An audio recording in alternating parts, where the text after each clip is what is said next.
Здравствуйте, товарищи. Welcome back to Russian Through Propaganda. Today's day 27, and we're continuing today talking about the reflexive particle, what it means, how to use it. And we got a pretty good introduction, actually, on day 26 to why this can be so tricky, right? The basic problem often is that English fails to distinguish clearly between transitive verbs and intransitive verbs. So again, this term is somewhat technical, and it would be nice to avoid it if it weren't so important, right? And again, this will continue to be important down the road. Remember, when we say transitive, that means that a verb can take an object, a direct object. So you can ask this question in a very simple way, right? Let's take, for example, the verb to read. Okay, is it transitive? Um, well, can you read something? Yes, of course. You can read a book. You can read anything. So that's obviously a transitive verb. So, um, let's take another example. To laugh. Can you laugh something in English? No, it just doesn't make any sense. You could laugh at something, but that's already a prepositional phrase, right? So we would say that laughing is not a transitive verb in English. Um, so anyway, those are just a couple of simple examples. We'll continue to see more as we continue with the Russian. Now let's look at a kind of a mock, a couple of aspectual pairs here in Russian. Возвращать, вернуть, and возвращаться, вернуться. Okay, those are new words for us, I think. So the question is, what do they mean? Well, they both mean to return. Okay, so you see the obvious problem here. There's clearly a difference in the Russian, right? One has the sia, one doesn't. But if we were to look both these words up in the dictionary, the simplest translation for both would be to return. Okay, so how can that possibly be the case? Well, again, because English is so often, not always, but often using the exact same verb for both transitive and intransitive meanings. So, for example, let's ask about the verb to return. Can we return something? Yes, we can return something, like we can return a book to the library. But what if we, so to speak, return ourselves to the library, right? We were there, we left, and then we returned to the library. In Russian, that's going to be the verb вернуться. That's going to be the form with the reflexive particle. And we could think of it as meaning something like, in a literal sense, to return oneself or to be returned, right? You yourself are going back, you yourself are returning, intransitive, as opposed to returning something else like a book to the library. So again, in so many of these examples, the transitive version in Russian will have no reflexive particle. The intransitive one will have the reflexive particle.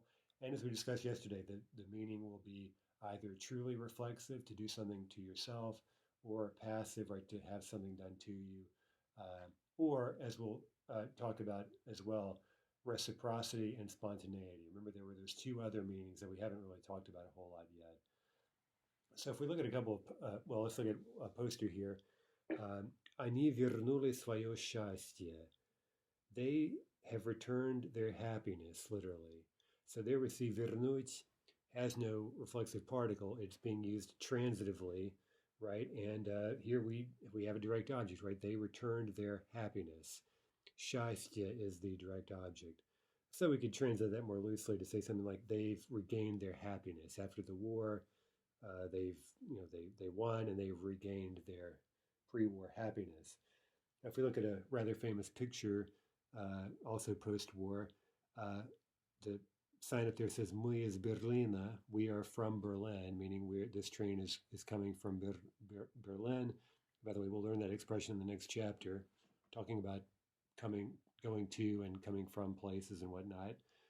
And we could add our own caption to this and say "Они вернулись." They have returned. Okay, but again, this is the intransitive form with the reflexive particle, meaning they've come back. They've returned in the sense of they've come back. Let's look at a couple of simpler examples. Мне надо вернуть книгу. I need to return the book. Okay, we're returning something. That's transitive. We don't need the reflexive particle. Compare that with мне надо вернуться домой. I need to return home in the sense of I need to go back home. We could, if it helps, think of that very literally as something like, I need to return myself home. I need to get myself home, or something like that. Okay, so let's look at a few more verbs here. A couple of other examples along these same lines. And again, we see the same problem. And we've already gotten a taste even with a very few examples of how often this happens in English, right? Where we have this ambiguity again, and that goes a long way in explaining why English speakers have such a hard time choosing between, where to use the sia in Russian and where not to. So it's like the pair for to break, ламать, сломать, and ламаться, сломаться. We look that up in an English dictionary, we'd see to break, right? So what is the difference? Well, again, the first one without the sia means to break something, to break a plate, right? Well, there it's being used transitively. But what about if we talk about the plate itself? Not I broke the plate, but let's talk about what happened to the plate. Well, we could think of that passively. The plate was broken. The plate is broken. Okay, so there's break being used in an intransitive sense. Now, again, note how the Russian distinguishes very clearly where the English doesn't. So a couple of simple examples. Я опять сломал телефон. I broke my phone again. Transitive. I broke the phone. No reflexive particle. But телефон опять сломался. The telephone is broken again. It's broken down again. We could think of that maybe as a kind of a passive thing. It has been broken, or as in English we'd say it's broken down. It's broken. That's the reflexive particle. Okay, начинать, начать, and начинаться, начаться. Those both mean to begin. Okay, why is that so tricky? Because in English you can begin something, right? That would, of course, be a transitive usage. And we could say something begins, right, in an intransitive sense, right? The show begins at 7 o'clock or whatever, right? Where there we don't have an object, right? We're talking about the show being begun, so to speak. Maybe you could think of it that way. Okay, so here are two simple examples. Она начала новую работу. She started new work or a new job. Or балет скоро начнется. The ballet will soon begin. Okay, so again, we see the difference expressed very clearly in the Russian, but not so much in the English. Okay, and as I've said a million times, I'll try to stop saying it, right? This is more common than you might even guess. It just comes up all the time, seemingly. Okay, let's use a few examples with these three verbs. And let's use the reflexive particle, right? So in this example, let's just fill in examples with the reflexive particle and just practice using that in the past tense. Okay, and let's use perfective verbs. So let's say the television has broken down, right? Телевизор сломался, right? Сломал would be our starting point, and then we just add the reflexive particle onto that. We get сломался. The car is broken down. Машина сломалась, right? Сломалась, сломалась. The fridge is broken down. Another masculine. Холодильник сломался. And a neuter. Радио сломалось with an O. Okay, let's say the window has been broken. It's been shattered. Окно, neuter, разбилось. Разбилось, right? Разбилось. The lamp has been broken. The lamp has been shattered. Lampa разбилась. The glass has been broken. Стакан разбился. That's a drinking glass. Стакан. The mirror has been broken. Зеркало разбилось. Okay, now let's say these things are beginning. Now again, here we need the sia, right? Because they're not beginning something else. They themselves are being begun, so to speak. They're starting up. Film начался. Film начался. And that's an irregular stress pattern there. Начался, right? You usually stress the sia there, which is somewhat unusual. Quite unusual, really. Anyway, opera. The opera has begun. Opera началась. Началась. Холодильник, the балет, the ballet has begun. Балет начался, right? Балет начался. And the exam has begun. Экзамен начался. Now, about this stress, we're going to say more about it in a moment, right? I think usually nowadays you'll hear начался But by the way, начался is also acceptable if you look up it in dictionary. So more on that in a moment. That's an unusual stress situation in the past tense. Okay, now let's take both the full spectrum here, right? The both variants, transitive, intransitive, and based on context, let's choose the correct one, right? So be careful here. I think that your dog will return home. Okay, is the dog returning something? Is it bringing a bone back home or something like that? No, it itself is return or will return home. So we need the sia. Я думаю, что твоя собака скоро, we want to just conjugate вернуться, right? The perfective to get future tense. Вернется. Собака скоро вернется домой. Okay, number two, the student returned the book to the professor. That's transitive, right? He's returning a book. So we don't need the sia. Студент вернул книгу профессору, right? Книгу accusative, профессору dative. Our son broke our computer. Okay, he broke something, transitive. Наш сын сломал наш компьютер. Okay, so the computer is always breaking. We could think of this in a passive sense. It's always being broken. It's always getting broken. Компьютер постоянно или всегда ломается. Всегда ломается. Number five, the child broke the plate. Okay, again, transitive. Ребенок разбил тарелку. Just he broke the plate, simple past, sounds like perfective. Ребенок разбил тарелку. Now, how could we express that from the plate's perspective? The plate was broken. It broke. Тарелка разбилась. Разбилась. Number seven, my uncle, now a couple of new ones, right? To open something or to close something, those would be transitive in Russian. But to be opened or to be closed would include the sia, right? The door is being opened, for example. Now, again, we're vague in English, right? We say he is opening the door, and we say things like the door is opening, right? We use the exact same verb to open, to close for both meanings, right? Like, think, for example, what time does the store close? Well, if we were being a bit more logical, perhaps there with the grammar, we'd say, what time is the store closed, right? The store isn't doing anything. It's being closed. Okay, so in Russian, we're being very careful to make that distinction. My uncle opened a new restaurant. Okay, that's transitive. Мой дядя открыл новый ресторан. The restaurant opens every morning. Okay, it is open. And it's not opening anything else. It's opening, it's being opened, intransitive. Ресторан открывается каждое утро. Number nine, who closed the window? Okay, we have a direct object. This is transitive. Кто закрыл окно? When does the store close? Okay, there's the intransitive, right? When is the store closed? Когда закрывается, когда магазин закрывается? There's a typo in the old version of the book. I'll have to fix this. Когда магазин закрывается? Okay. Here are a couple of discussion questions, right? You could, again, practice answering these. У тебя телефон часто ломается? Does your phone break often? Он недавно сломался. Has it broken down recently, right? Perfective, referring to a one-time event.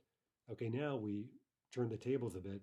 Кто его сломал, right? If your phone got broken, if it was broken, well, who broke it? Okay, and then in the final example, right, we're using it transitively, and so we drop the sia. Ты часто разбивал посуду, когда ты был ребенком? Or feminine, right? Ты, that would be ты часто разбивала посуду, когда ты была ребенком? Did you often break the dishes when you were a kid? That form ребенком, that's instrumental case. We don't have that yet. We'll learn it later. So don't worry too much about it right now. Okay, now a follow-up question. А мама была довольна, когда посуда разбивалась? Okay, so note in the first one, right, it's you who are breaking the dishes. And then we're asking, was mom happy when the dishes got broken, when they were broken? Now, you might also note that these are imperfective verbs, right? Because we're asking about sort of your habits as a child. Would you often break the dishes? or did you often break the dishes? And was mom happy when the dishes would get broken? Okay, we already used the verb начинать, начать a little bit. Let's now look more closely at it because it is kind of a weird conjugation pattern, although I think we have talked about it already, about the conjugation. And let's add to it a verb meaning to cease, to stop doing something, right? Well, I should get two verbs with that meaning. Now let's start with the verb переставать, перестать. Now there's one of these pairs that has an āvai verb, right? So we've learned about āvai verbs. I warned you that students often neglect them, unfortunately, although they're quite common, fairly common, and some of them are extremely common indeed. So переставать, перестать means to stop. If we look closely at the pattern, right, again, переставать, that's an āvai verb. So remember the ava or the avai, that suffix collapses to an a in the conjugated forms. We get перестаю, перестаешь, перестает, перестаем, перестаете, перестают. Now remember, past tense, we expect usually to go straight from the infinitive, and that's what we have here as well. Переставал, переставала, переставала, переставали, meaning something like someone was stopping, someone would stop habitually, right, imperfective. Okay, перестать, there's a non-suffix verb type whose final, that missing consonant at the end of the stem is an N. Okay, hopefully we know how to deal with that fairly easily right now. We just need to put the N back on the stem and then add the yule endings. This verb happens to be stem stressed. So перестану, перестанешь, перестанет, перестанем, перестанете, перестанут, right? Those are, of course, future tense. I will stop, I will cease, you will stop, he will stop, etc. And past tense, перестал, перестала, перестала, перестали. By the way, I should mention these imperative forms that we're kind of skipping over, right? Here we have переставай and перестань. We're going to finally cover those at the end of this chapter. So, as you may remember, I told you when we introduced these tables that I've been throwing out the imperative forms. I've been quoting them in these tables just for the heck of it, really, just to get a glance at them. But we're going to talk about how they're formed and how to use them in a couple of lessons from now. Okay, and finally, our verb for to begin or start. Now we see the perfective начать is one of those funny non-syllabic, non-suffix verb types, right? Its stem is going to end in ch, n, right? So we keep the ch, we supply the n, that missing piece of the puzzle, and then we simply add the your endings. Начну, начнешь, начнет, начнем, начнете, начнут, right? I will start, you will start, he will start, etc. Now look at the past tense. We mentioned that this has a weird pattern. Without the reflexive particle, you get начал, начала, начала, начали. So that's a bit weird, but we've already seen examples of this, like понять, right? To understand, он понял, она поняла, мы поняли, right? Where you have a couple of things happening. First, the stress jumps back onto the prefix, right? In this case, na, in all the forms except the feminine, where it follows that feminine strong pattern and the stress is on the feminine ending. Now, if we had the reflexive particle, it's a bit messier, right? You can say начался or начался. To my ear, the начался sounds more common, but I don't know the statistics on it, right? But in theory, either is fine. And then elsewhere, you get in stress, right? In stress. Началась, началось, начались. Okay, so that seems a bit odd, but it may be worth circling this because, as you can imagine, this is a very common verb, right? Talking about when things start, when things will start or started, right? Pretty common. Okay, let's look now at compare three different pairs. Начинать, начать. Now, again, that means to begin something. That's transitive. If we want to talk about something being begun, so to speak, or starting, like a performance, for example, we'd include the particle начинаться, начаться. So, for example, Я начала читать роман. I began to read a novel. Or я начала роман. I began the novel. So you could follow this up with an infinitive or a direct object, just like in English. Now, if you want to say the ballet began, well, there's the intransitive usage, right? No direct object here. Балет начался. Or балет начался. Okay, here's another verb for ending, right? We didn't include it earlier because it's easy to conjugate. Заканчивать, закончить. Okay, you see the pattern here. We've got закончить is an E verb, so that'll be закончу, закончишь, закончит. And then we have a derived imperfective, always an I verb, right? Заканчивать. Заканчиваю, заканчиваешь, заканчивает, right? Just like читать. Okay, so заканчивать, закончить, that's transitive. So you can finish something. But if you want to talk about something being finished or ending, then we'd throw in the ся to get an intransitive verb, right? Заканчиваться, закончится. For example, я закончила читать роман. I finished reading the novel. Я закончила роман. I finished the novel. Or балет закончился. The ballet ended. Okay, and then finally the verb we learned meaning to stop, right? So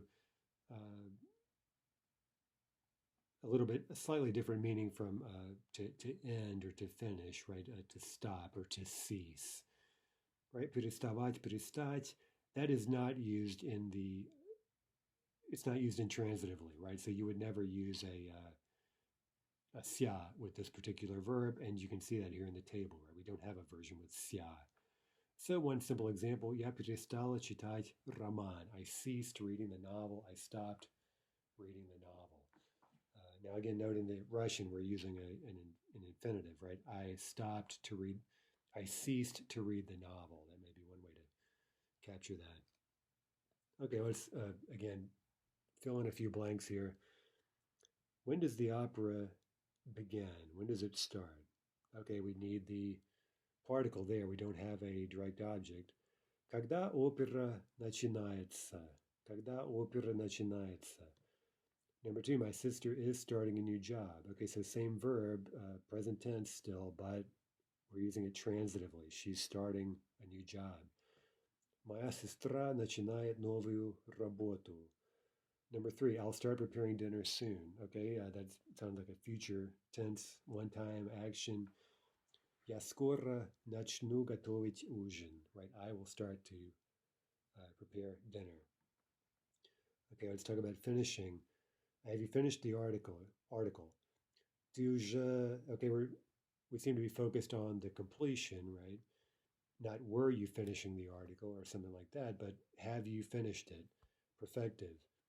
Ты уже закончил статью, right? Or feminine would be закончила. Ты уже закончила статью? Number five, female speaker. I finally finished writing the article.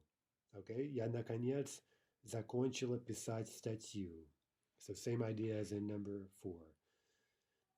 But number six, when will the ballet end? Okay, we're asking about a future event.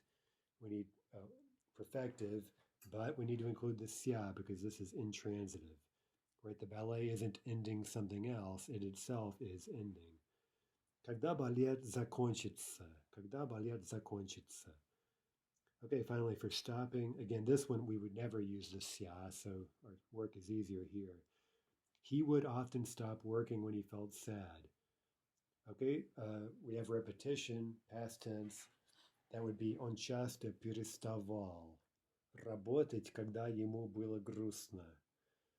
Number eight, I'll stop working soon. Okay, one time, future tense. That'll be perfective. Я скоро перестану работать. Я скоро перестану работать.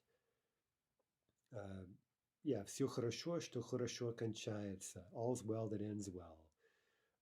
Yeah, so кончаться and кончится back in the day used to mean to end. Although now it could mean that, but nowadays it has a more specific use. It means to run out usually, right? So we'll be practicing that later. We'll talk about things running out, like food running out. That's when we'll usually use кончаться, кончится. Okay, let's talk more about reciprocity with reflexive verbs. Okay, so this is the third meaning. Remember, we said there were four basic meanings of, or potential meanings of reflexive verbs, right? Verbs with the reflexive particle sia. The first one was reflexivity in a strict sense, right? Something is, you're doing something to yourself. It's reflecting back onto the subject of the verb instead of onto some other direct object, right? So that was one. Number one, uh, reflexivity. Uh, Number two, passivity, right? Something is being done to you, right? Now we have two other meanings we haven't talked about a lot yet, and they're somewhat less frequently seen, but they're still important. So number three is reciprocity, meaning that two or more people or whatever things are doing something to each other, right? So you have this reciprocal or mutual type of activity. Uh, let's look at a couple of simple examples. Okay, widzieć, uwidzieć, as we know, means to see. And as we might guess, that's transitive, right? You can see something in Russian. Now we can add the sia and get a verb that we can use to express reciprocity. Widzieć, uwidzieć. So if we look at an example here, widzieć, uwidzieć, as we might guess, is transitive, right? And as we should know, right? Because we can see something, right? So uh, that's easy enough. Now we can make a reflexive verb uh, by adding the particle. We get widzieć, uwidzieć. Now that would, we could use that passively, right? To be seen, I suppose. But we're going to use it here, meaning to see each other, right? We're looking at the meaning, the reciprocity meaning. For example, я увижу тебя завтра. I will see you tomorrow. Okay, there's the transitive version. We have a direct object, тебя. Now, another way to say almost the same thing, we can say we will see each other again tomorrow or soon or whenever. Мы скоро увидимся. Okay, so that's like in English, we'll see each other, right? This mutual reciprocal action. We have two people who will see each other. Okay, or another example, very common, встречать, встретить means to meet someone transitively, right? So something like, I'll meet you at the train station. I'll meet you, that's the transitive use. We have a direct object. But if we want to talk about, as we say in English, meeting up, right, meeting each other, that would be встречаться, встретиться, right? So some simple examples. Я встречу тебя завтра, that's I'll meet you, like I'll come meet you at the airport or something. Versus мы скоро встретимся. We'll meet up soon. We'll meet each other soon. Reciprocity. A quick word of warning. This kind of thing will come up quite often. You're told a rule about how to make, for example, reciprocal verbs. Uh, it's pretty easy, right? You just add the sia to it.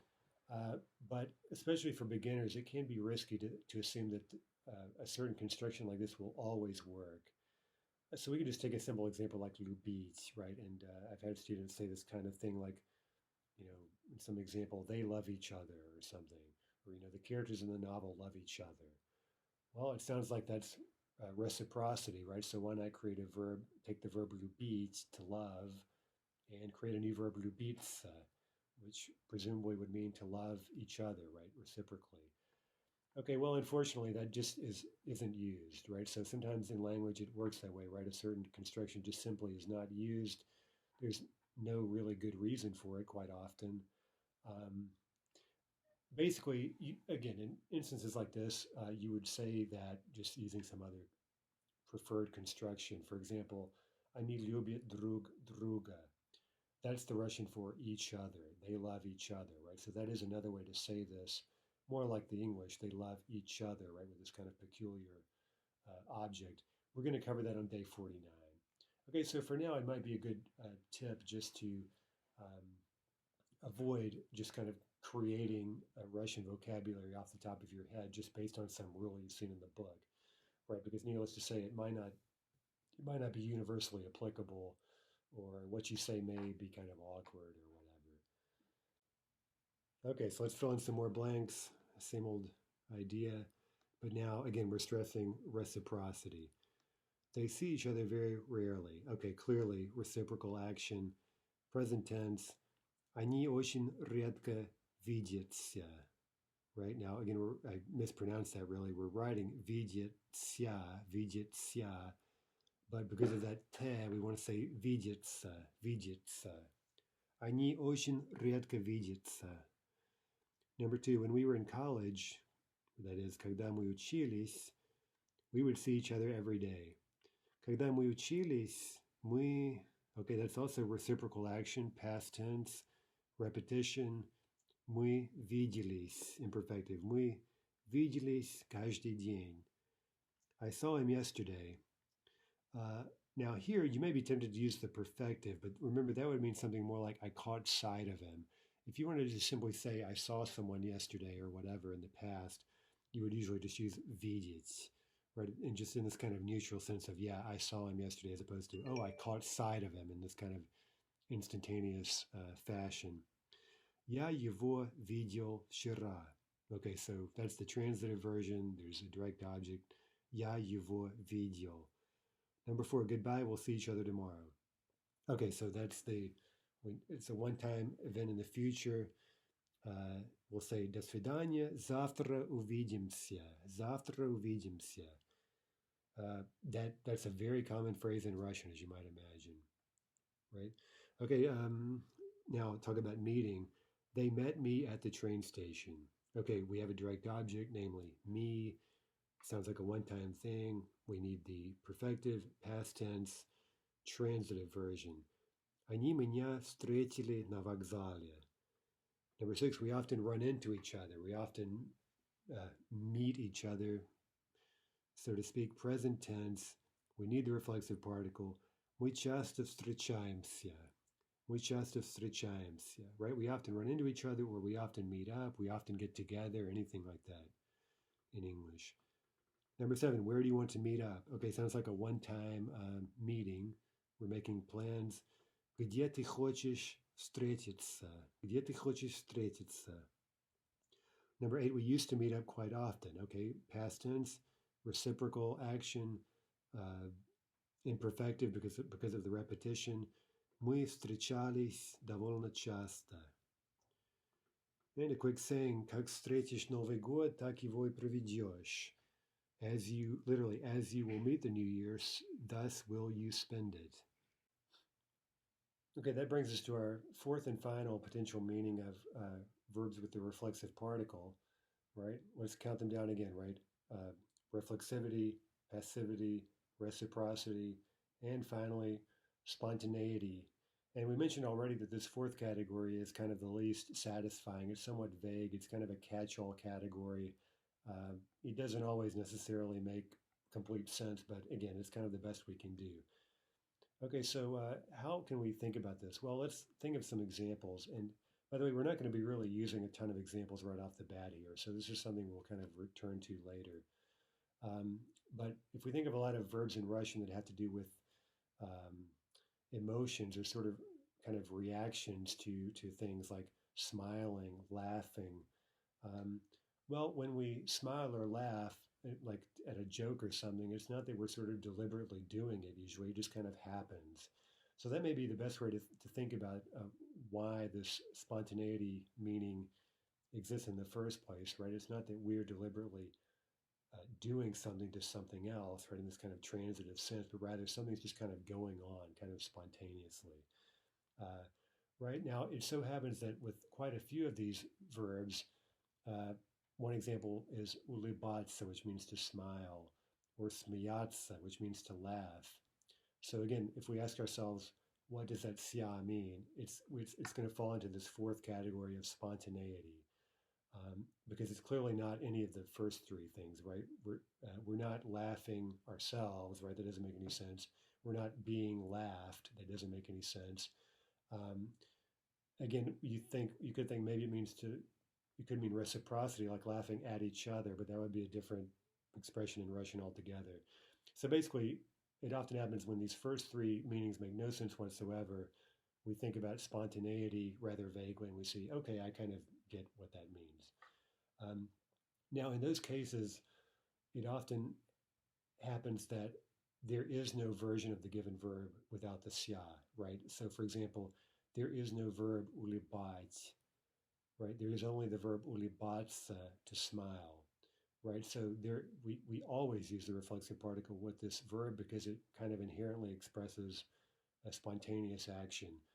Again, smiyatsa means to laugh. There is no verb smiyat anywhere in the language, right? Only smiyatsa. So we have no choice but to use the sya. Another example is bayatsa, to be afraid. There is no verb bayat, right? It literally does not exist, right? There's only bayatsa, to be afraid, expressing this kind of spontaneity of having this feeling of fear arising. Um, so in a certain way, these spontaneity verbs are really quite descriptive.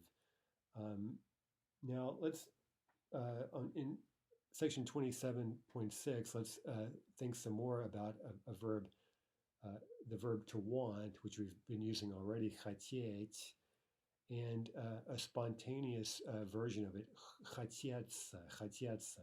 Okay, so here's a verb where we can use it without the sya, or we can use it with the sya to create a new verb that expresses spontaneity and that is also used uh, subjectlessly, right, in subjectless expressions.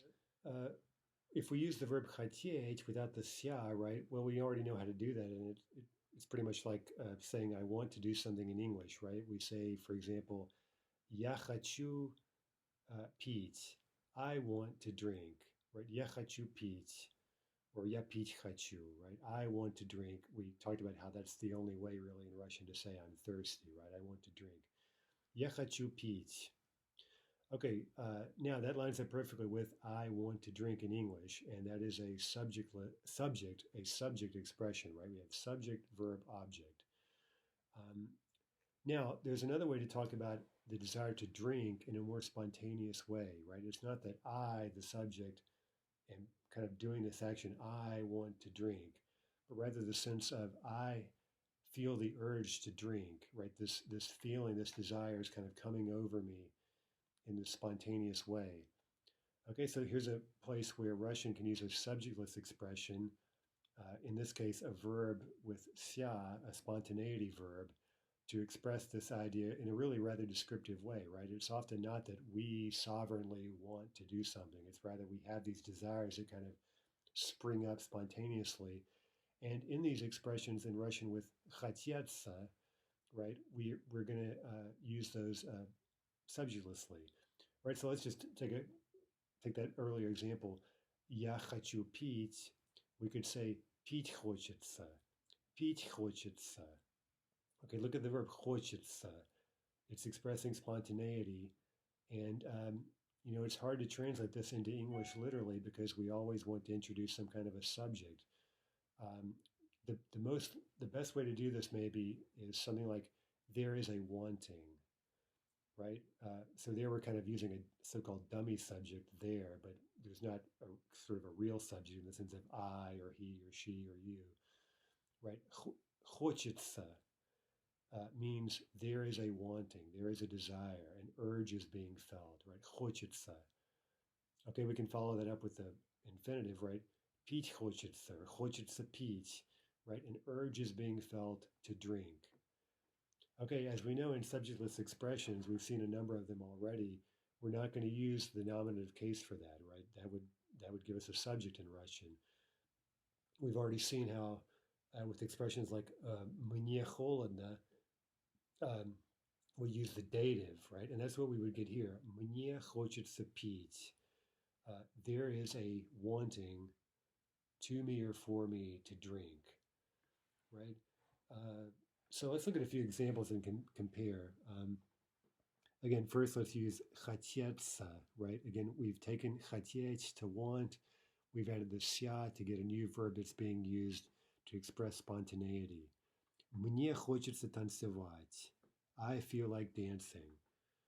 Now, if we make that past tense, right here we're using a subjectless verb. We know that any verb in subjectless constructions is going to look like a neuter singular verb, and that's what we get here. Мне хотелось танцевать. Мне хотелось танцевать. Or future tense, мне будет хотеться танцевать. I will repeatedly feel like dancing. I'll get the urge to dance repeatedly. Now, the perfective of хотеть is захотеть, if you remember that, meaning to begin wanting. It's an inceptive perfective verb. We can use it also to express spontaneity, right, in the perfective. Мне захотелось танцевать. That's a lot like the English, I got the urge to dance, right? So in English also, that sort of conveys this idea of kind of a spontaneous urge that you're feeling. But again, grammatically, I'd say the Russian is even more kind of descriptive. Future tense, мне захочется танцевать. I'll get the urge to dance. So we could compare some subject constructions with subjectless, and you see, again, what we've been over, right? If you have a subject that's changing, the verb will change to agree with the subject. So you'll get examples like он хотел, она хотела, они хотели, where you see how the verb's changing to agree with the changing subject. But in a subjectless construction, of course, that wouldn't be the case. We're using dative to express for whom or to whom this urge is arising, right? Ему, ей, им, and again, the verb is always going to be neuter singular in form. Хотелось. Ему хотелось танцевать. Ей хотелось танцевать. Им хотелось танцевать. Okay, so let's see. Let's fill in a few examples here. Do you feel like speaking Russian? Okay, we're just using хотеться, захотеться, right? We're going to practice using this spontaneity verb. Okay, so do you feel like speaking Russian? Тебе хочется говорить по-русски? Okay, look at the dative тебе, right? Тебе хочется. You have the urge, you feel like it. Тебе хочется говорить по-русски? Okay, now could we say there, ты хочешь говорить по-русски, right? Well, of course we could, right? It's just maybe a slightly different emphasis, right? Not do you want to speak Russian, but rather do you kind of feel the urge, feel the desire to speak Russian in a more spontaneous sense. Number two, maybe you'll get the urge tomorrow. Okay, getting the urge, that's perfective. Может быть, тебе завтра захочется. Right, maybe perfective, future, you'll get the urge tomorrow. Number three, did they often feel like dancing? Okay, that's past repetition. Им часто хотелось танцевать. Right, хотелось. There's our past tense form of the subjectless verb. Number four, we suddenly got the urge to watch television. Okay, that's perfective, also past tense. Нам вдруг захотелось смотреть телевизор. Number five, when I watch TV, I feel the urge to read. Okay, that'll be present tense. Когда я смотрю телевизор, мне хочется читать. Right, and that's an autobiographical statement there, because more and more when I watch television, I just wish I were reading. Right, it's I'm so bored by anything that comes on that I'd rather read. Okay, number six, I don't feel like eating. I'm not hungry. Мне не хочется есть. Я не голоден. Мне не хочется есть. I don't feel like eating. Again, we could also say я не хочу есть. Just a slight difference in the emphasis. Okay, here are a few questions you could practice answering. Тебе часто хочется говорить по-русски? Do you often feel like speaking Russian? Number two, тебе часто хочется есть, когда ты слушаешь лекцию? Do you often get the urge to eat when you're listening to a lecture? Number three, тебе часто хочется звонить другу по телефону? Do you often get the urge to call a friend via telephone? Number four, тебе недавно захотелось есть икру? Have you recently felt the urge to eat caviar? Well, maybe after all these examples with caviar. Okay, so that's our introduction to subjectless verbs. Now we have used several subjectless constructions, but I don't believe we've used a verb that itself is used subjectlessly, right? So this is our first example.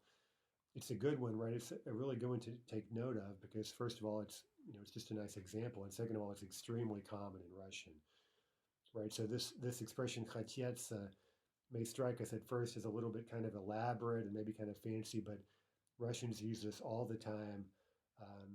Again, kind of like we would say, I want to do something versus I feel like doing it, right? It's that kind of difference in emphasis.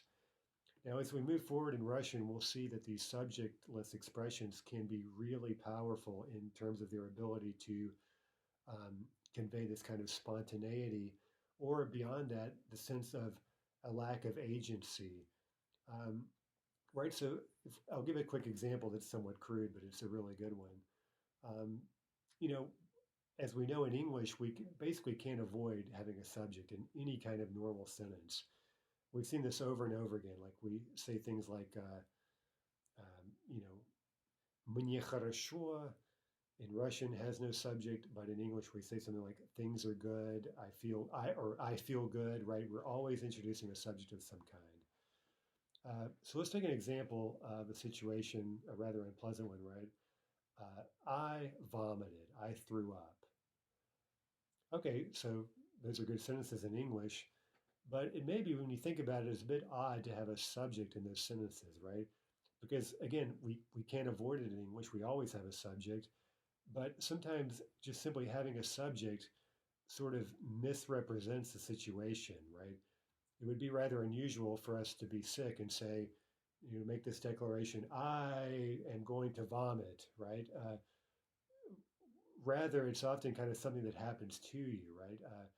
Uh, so I often joke here that, it's not really that we're driving the porcelain bus, for example. It's more like we're being taken along for the ride, right?